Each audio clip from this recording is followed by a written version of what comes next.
세계에서 네 번째로 큰 호수가 있었습니다.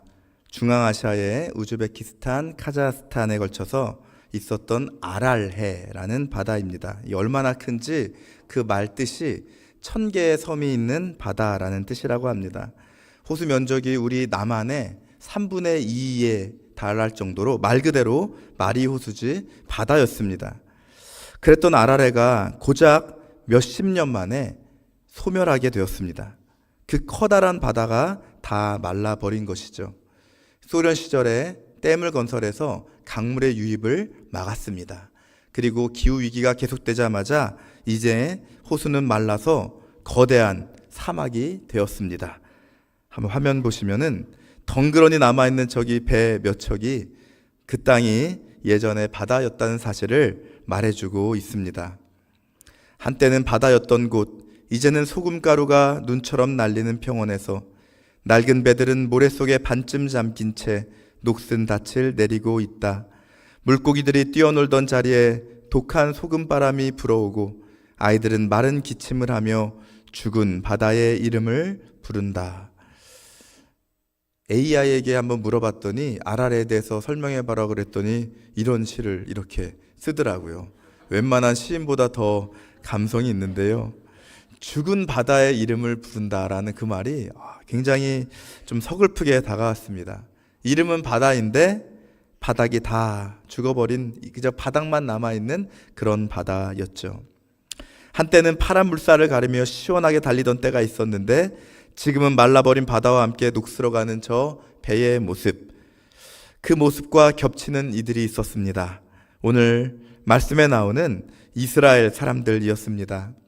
그들은 약속의 땅에서 풍요롭게 살고 있었지만 바벨론에 강제 이주를 당한 채 살아야 했습니다. 그들의 삶은 이제 모든 풍요로운 것들이 다 끊어졌고 메말라 가게 되었죠. 그렇게 선지자 에스겔은 이스라엘 시대 가장 어두운 때를 배경으로 하고 있습니다. 바벨론으로 끌려 들어간 포로들의 삶이 얼마나 가혹했을까요? 원래 고향 이스라엘에서는 나름대로 신분도 있었고 또 넉넉한 생활에 좋은 교육도 받았고 혜택을 누리던 계층 사람들이었습니다. 하지만 그들에게 있는 이 땅은 단순히 거주지만 바뀐 정도가 아니었다라는 것이죠. 바벨론에서 그들의 이름이 바뀌었습니다. 다니엘은 벨드사살로, 그리고 하나냐, 미사엘, 아사랴는 사드락, 메삭, 아벳느고로 그렇게 바벨론식으로 개명되었습니다. 어디 이름뿐이겠습니까? 바벨론의 말, 의복, 음식, 생활 방식, 그리고 의례까지 세계관이, 즉 문화가 바뀐 삶을 살아야 했습니다.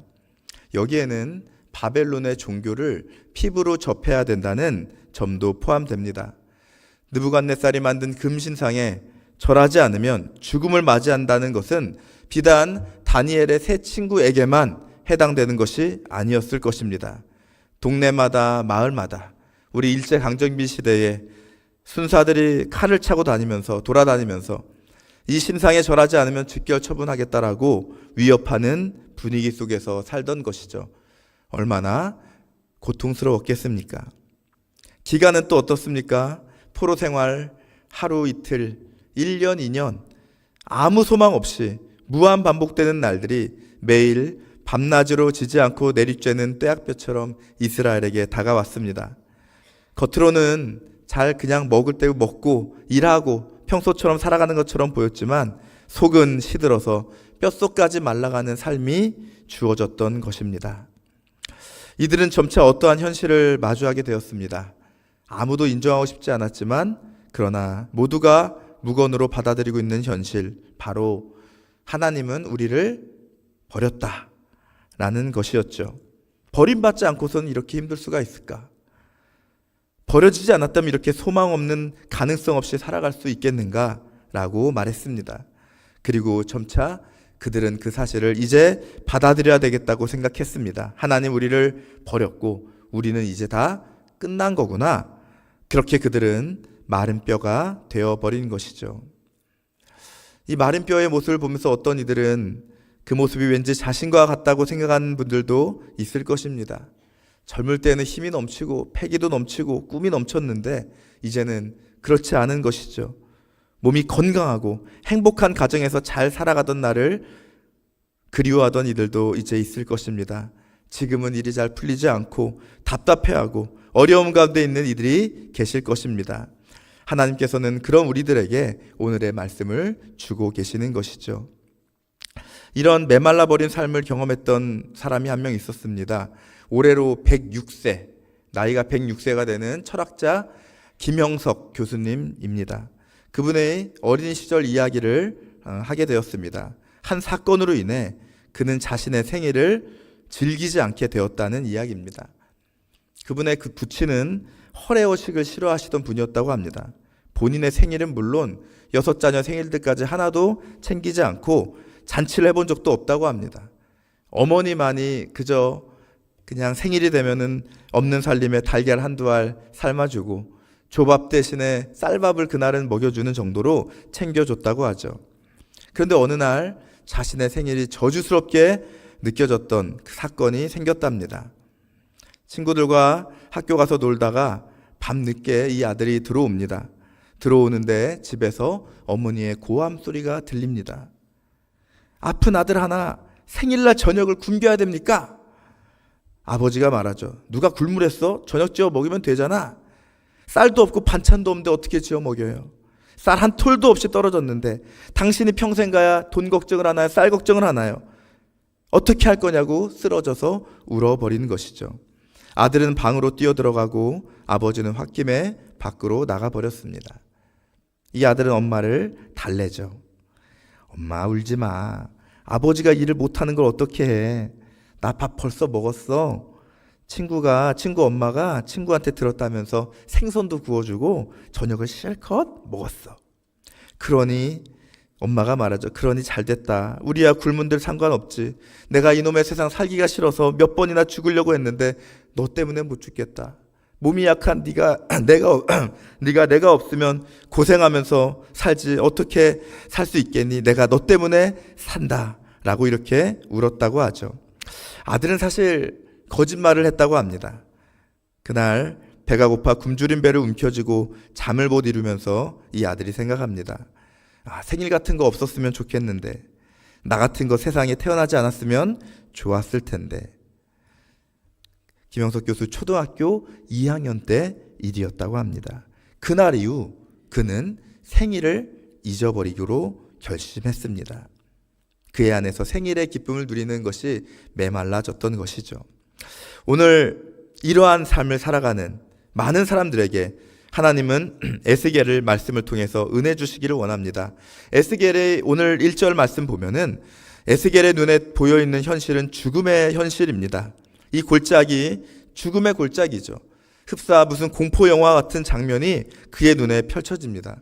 여러분 상상해 보세요. 눈을 떴더니 뼈가 있는데 뼈들이 한두 개도 아니고 사방에 뼈들이 다 둘러싸고 있는 한가운데에 내가 있다고 하면 얼마나 소름이 끼쳤겠습니까?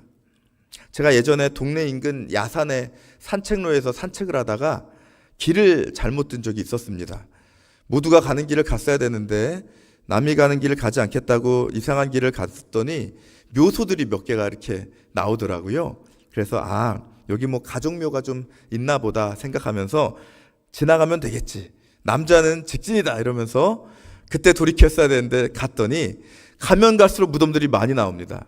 알고 봤더니 공동묘지였던 것이죠. 예전에 공동묘지였는데 개발하면서 묘지들을 옮겼습니다. 그런데 이름이 없는 묘지들은 옮기지 못하고 아직 남겨둔 상태였습니다. 곳곳에 파묘된 모습들이 있고 이쪽 군락은 무덤들이 그대로 있는 상황에서 주변에 온통 무덤인 상황까지 가게 되었습니다. 제가 목사인데 귀신이 무서운 건 아니지만 섬뜩한 생각이 들더라고요. 대낮인데도 조용한데 묘지가 있고 무덤이 파헤쳐져 있는 것들을 보니까 마음이 어려웠습니다. 에스겔의 마음도 그랬던 것이죠. 하나님이 그 뼈들 한가운데를 사방으로 다니면서 보게 합니다. 걸어 다니면서 발에 뼈가 부딪히는 소리, 그리고 저기저기 뼈가 무너지는 소리들을 보면서 얼마나 마음이 어려웠겠습니까? 왜 하나님은 에스겔에게 그 뼈를 보게 하실까요? 왜 하나님 우리 삶 가운데 어려움을 만나게 하실까요? 좌절하게 하시려고, 아니면 두렵게 하시려고, 아니면 우리로 하여금 정말 낭만 가운데 앉게 하시려고? 그게 아니라는 것입니다. 3절의 질문을 하기 위해서 그 뼈들을 보게 하십니다. 3절 말씀 함께 보겠습니다.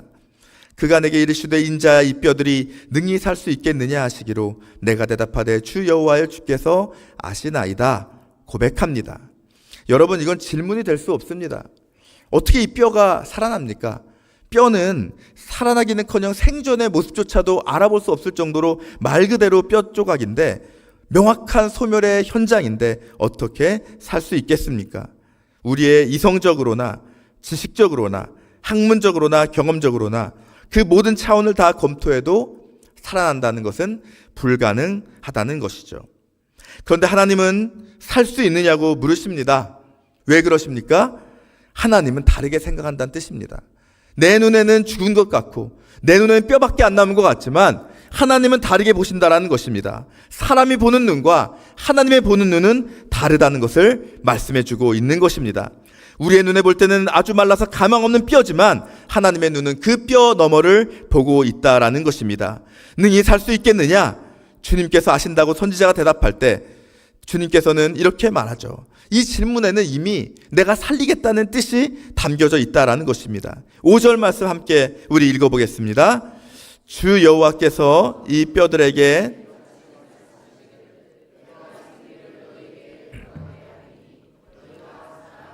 아멘. 너희가 살아나리라, 이 말씀을 하고 싶었던 것입니다. 너희가 살아날 것이다. 너희가 다시 일어날 것이다. 우리 삶도 그렇습니다. 인생의 문제들 앞에서 아무것도 못할 것 같이 몸과 마음이 지쳐갈 때 주님의 질문이 우리 속에 울려옵니다. 지금 너의 마음과 너의 생각은 어떤 상태니? 너의 삶은 어떤 모습이니? 정말 죽어 있는 것 같니? 정말 쓰러져 있는 채로 끝날 것 같니? 아니면 너는 능히 살 수 있을 것이라고 생각하니? 하나님은 확신의 눈빛을 가지고 우리를 바라보고 계시며 말씀하십니다. 너희가 살아나리라.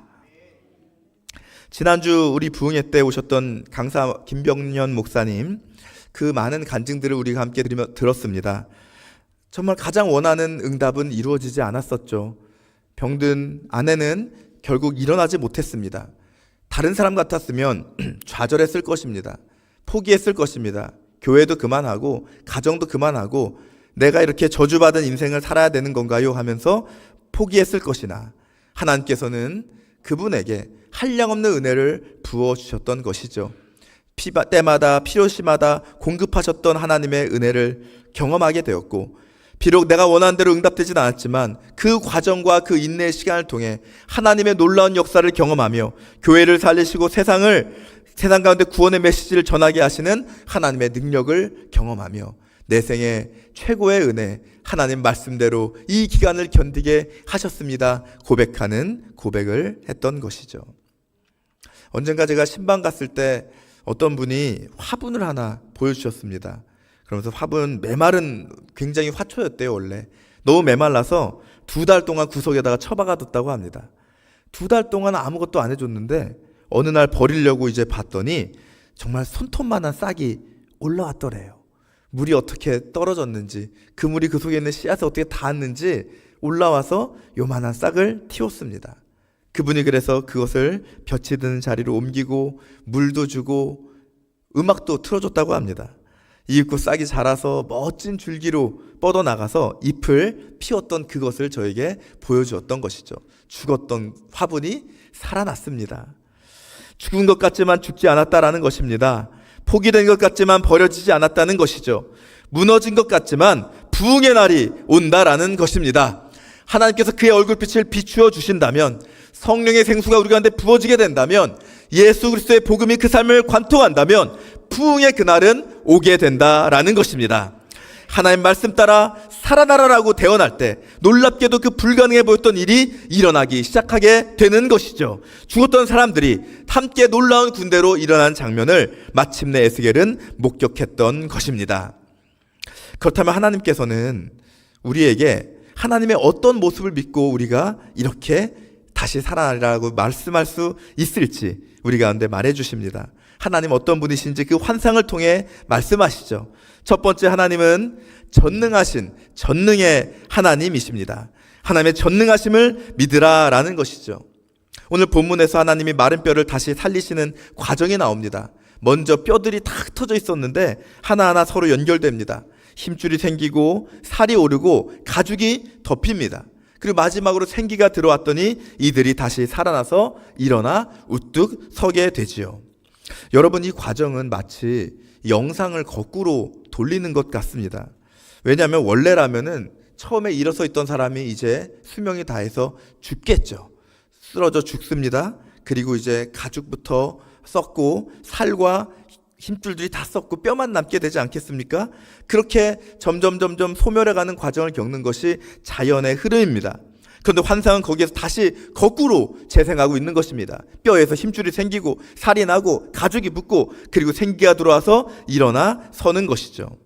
우리가 아는 상식으로는 시간의 흐름을 거스를 수가 없습니다. 세월 앞에 장사 없다는 말과 같이 그렇게 우리들은 세월을 이길 수가 없는 것이죠. 일찍이 철학자 아리스토텔레스는 이렇게 시간의 파괴성에 대해서 말했습니다. 시간은 만물을 쓰러지게 한다. 만물은 시간의 힘 아래 서서히 나이 들고 시간이 흐르면서 잊혀져 버린다. 하나님께서는 그 거스를 수 없는 시간의 존재조차도 주관하시는 능력이 있다는 것을 오늘 에스겔에게 보여주고 있는 것입니다. 시간을 거꾸로 돌릴 수 있는 하나님의 전능하신 능력으로는 능치 못할 일이 없다라는 것이죠. 여러분 중에 나는 나이가 많아요. 나는 나의 전성기 시절이 다 지나갔습니다. 이제 내 앞에 남은 것은 아무것도 없습니다. 적당히 대충 지내다가 때 되면 가야죠. 이제 내가 할 수 있는 것은 아무것도 없어요라고 하시는 분이 있습니까? 하나님 말씀하십니다. 아니다. 하나님 부르시면 말라버린 뼈들조차도 되살아서 살아날 수 있다는 하나님의 전능하심을 믿으라고 말씀하십니다. 찬송가 539장 보면 이런 가사가 있지 않습니까? 이 눈에 아무 증거 아니 보여도 믿음만을 가지고서 늘 걸으며 이 귀에 아무 소리 아니 들려도 하나님의 약속 위에 서리라. 걸어가세 믿음 위에 서서 나가세 의심 버리고 걸어가세 믿음 위에 서서 눈과 귀에 아무 증거 없어도 하나님의 전능하심을 믿고 나아가는 사람은 이 믿음의 걸음 가운데 하나님의 약속이 성취되는 것을 반드시 보게 된다는 것이죠.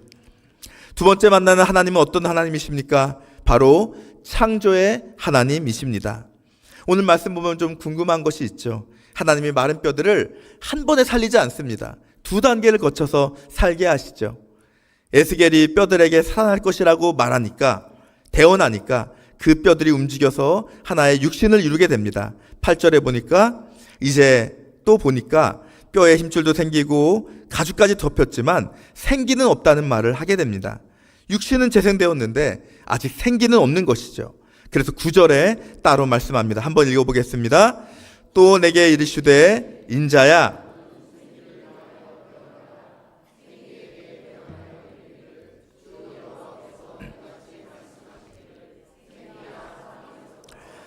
이 죽음을 당한 자에게 불어서 살아나게 하라 하셨다 하라. 아멘.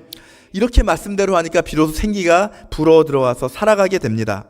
왜 하나님께서는 한 번에 살리지 않고 생기를 불어넣는 과정을 경험하게 하셨을까요? 오늘 이스라엘에게 이 생기를 불어넣어 주시는 장면은 천지 창조 때에 아담을 창조하시고 만드시는 모습과 똑같습니다. 그 흙을 빚어 몸을 다 만드신 이후에 코에 생기를 불어넣어 주셔서 그는 생명, 영적인 존재가 되었습니다. 하나님께서 창조하시던 때의 모습을 보여주시면서 창조의 하나님이심을 기억하라고 말하고 있는 것입니다. 여러분, 창조가 무엇입니까? 창조는 무에서 유가 생기는 것이 창조입니다. 내 눈에 보이는 게 없는 정도가 아니라 실제로 아무것도 없을 수 있습니다.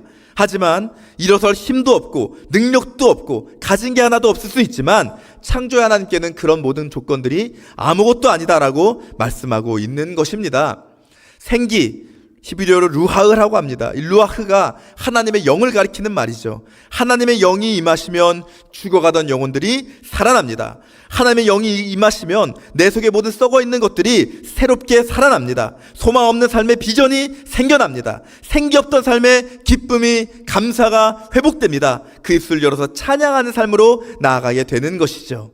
하나님이 뜻하시면 거룩한 성령 우리 가운데 부어주시면 우리의 창조의 역사는 바로 지금 여기에서 경험될 것입니다.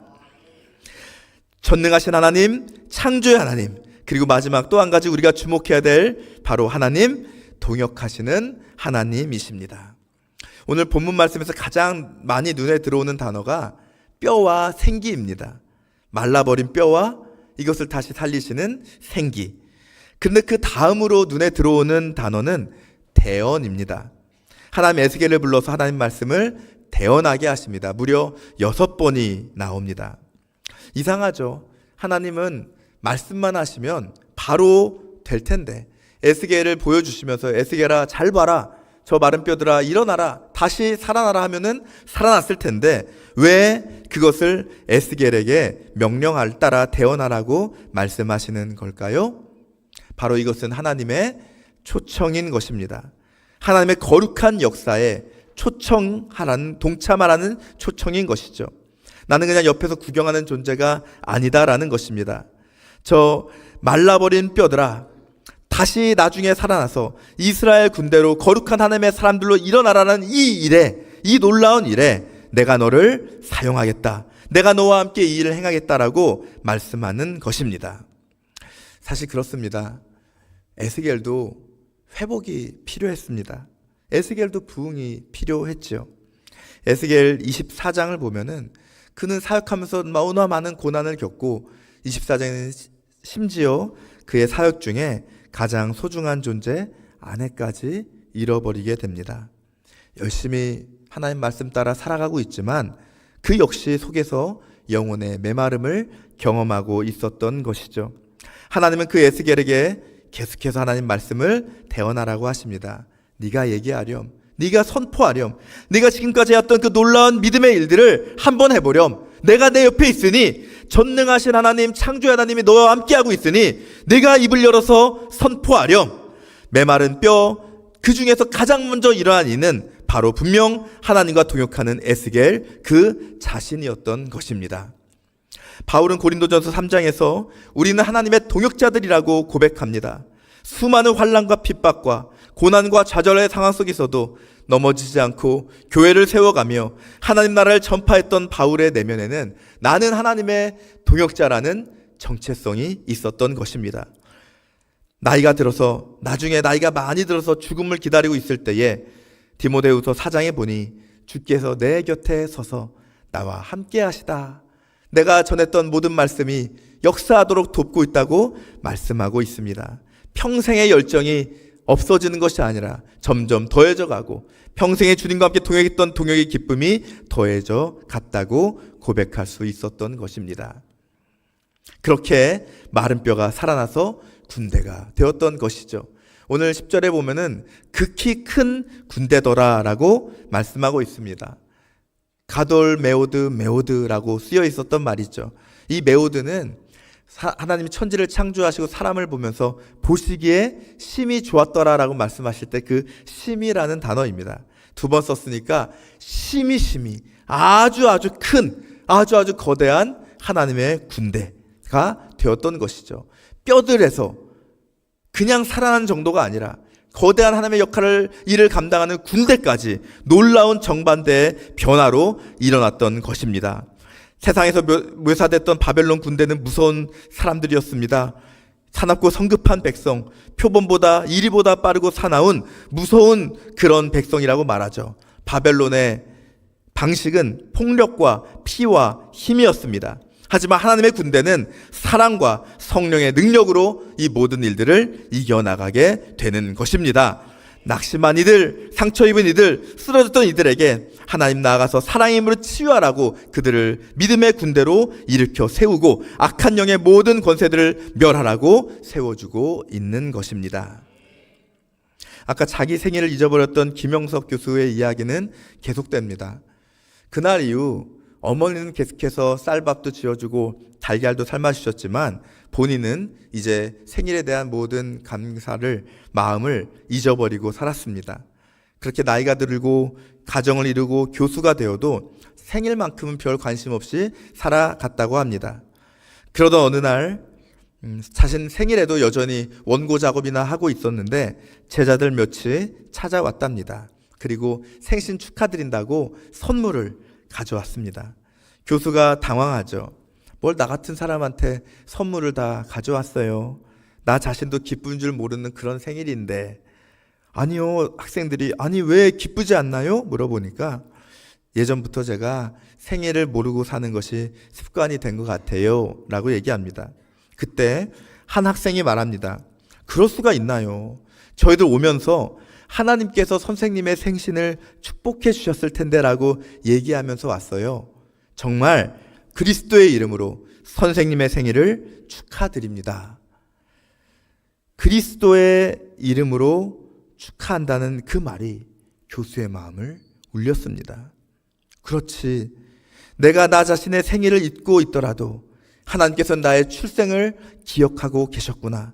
내가 주님의 일을 한다고 살아가는 동안 우리 주님께서는 그 모습 보면서 나의 생일을 즐기시고 기뻐하시고 기다리셨었구나.